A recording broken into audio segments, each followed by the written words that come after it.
While the U.S. is also one of the worst hit countries by the coronavirus, with New York State accounting for half of the cases. With China seeing the first major outbreak and the disease spreading globally, there have been reports of racist attacks against Asians in the U.S.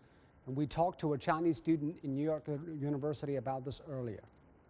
Starting from mid-February, the government occasionally talked about the virus, and some of local talk shows brought this up as well, but mostly by using the virus as the topic to make their show more interesting.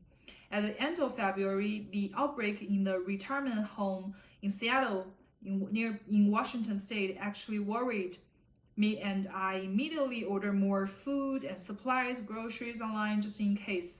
A couple days later, on March 1st, they found this first case in New York City, and the second case they found in New York City was actually a community transmitted case. And that really scared the Chinese community.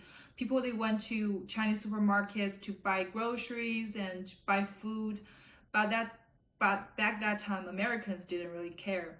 The next day, I went to school with my mask on, and my professor told me I should not worry too much about it since this virus only hit the older generations.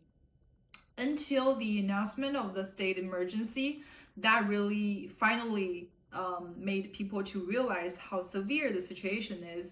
And this was not just a flu as what the government has been saying for over a month, and people finally started to pay attention to it. A lot of Chinese students felt really upset when the government saying the masks do not protect, and this could put all of us in a very awkward and dangerous position because Americans believe their government definitely over us. The Chinese community definitely were treated unfairly, and the discrimination towards this whole community was definitely outrageous at the beginning.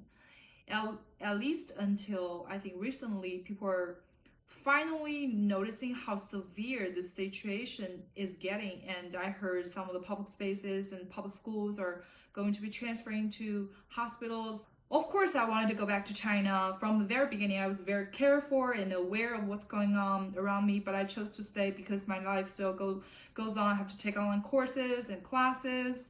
You know, I do not want to go to JFK at this point because the airport is filled with people from all over the world, all over the country, and this could bring potential threat back to China as well.